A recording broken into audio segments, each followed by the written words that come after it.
Let me tell you a story when I was just a child, many years ago. I can't recall the year exactly, but I must have been about 11, 12 years old.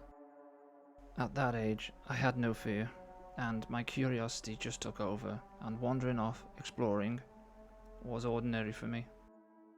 My family used to take me to see my nan. She didn't live close, was about an hour and a half drive away from where we lived at the time. She lived in the cul-de-sac, in a nice quiet place called Silverdale.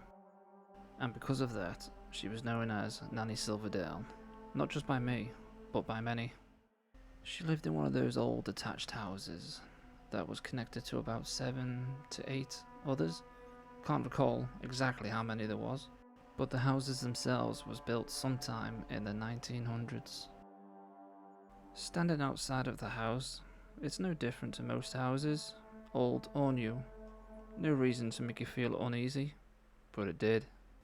It gave off such a strange feeling, just enough for the hair on the back of your neck to stand up every time you got close to it. To enter the house, you had to walk down this long tunnel to reach the front door. It was dark, cold, passing through, and at night, it got that dark. The only way I could describe it was like jumping into a black hole, complete nothing, not even a single shimmer of light. But once you entered the house, it was like any other, as you would expect it to be. Kitchen, living room, bathroom, nothing out of the ordinary, but in the living room there was a door that led to the second floor. Now, the second floor was out of bounds. I was told it's full of junk, we don't go up there. I didn't question it, as I didn't think much of it. I had no reason to, but as young as I was, a rebel kid, it wasn't going to stop me. But later in the story, I soon figured out why no one went up there, why it was out of bounds. On this particular day, on a visit to my nan's, it was just a normal sunny day, and I remember I was bored, looking for something to do. At this point, I glanced over to the door that led to the stairs, and thinking to myself, I'm going up. So I got up, walked over, and opened the door. This ice-cold breeze came out of the stairway, sending shivers down my spine. I didn't think much of it at the time, as my curiosity had taken over. So I started to walk up the stairs, as I was getting hit with that feeling I normally get whenever I approach the house, where the hair stands up on the back of your neck. The more steps I continued to take, the worse the feeling would get. As I got to the landing, the air had shifted. Now at this point, there was an uneasy feeling. Now being up there, it was not enough for me to turn back, but just enough for me to keep me on my toes. So I turned left and led into the bedroom. In there was a bed, drawers, and a tall old wardrobe that gave off the strangest feeling.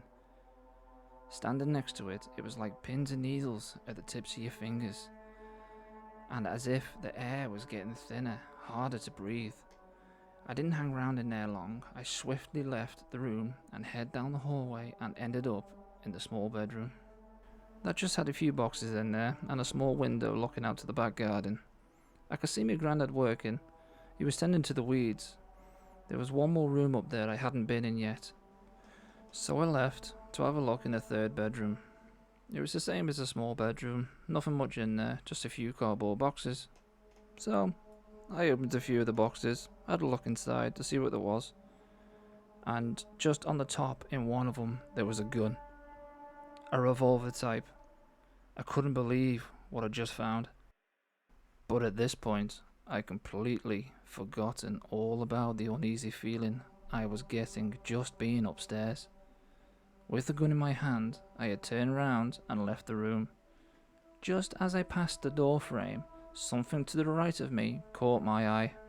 So I turned to look, and there they were, two people standing there, just outside of the small bedroom. I froze in shock. Every hair on my body was standing on end. I was cold to the bone. I couldn't breathe. I couldn't move. Then, just one of the two figures started to point at one of his eyes, as the other started to point in the room I was just in. The moment felt like a lifetime had just passed. like time itself had just stopped.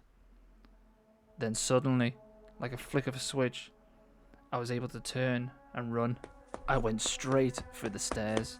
I went down them that fast, I barely touched any of the steps on the way down. As soon as I was in the living room, me nan was sat there on the couch looking at me, asking if I was okay. But then I remembered, my granddad was in the garden. So, without thinking or replying back to me nan, I went straight outside to the garden to tell him what had just happened. Now, with my granddad knowing exactly what had just happened to me upstairs, his response was, "Your imagination is running wild. There is nobody upstairs." Then, at a glance, looking up at the window from the small room, one of the figures was standing there looking down at me. I grabbed my granddad, telling him, there he is, there he is. But my granddad couldn't see anything.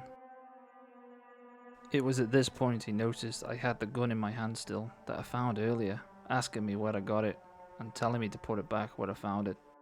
But I never did. And to my recollection, I don't think I ever went to the second floor again.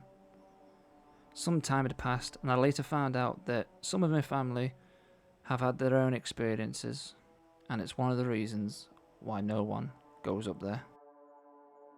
Turns out, my granddad did believe me. He just didn't want to scare me at such a young age, with knowing what was going on up there. One night, after some time had passed, my granddad was going through some old photos, and one of them stood out.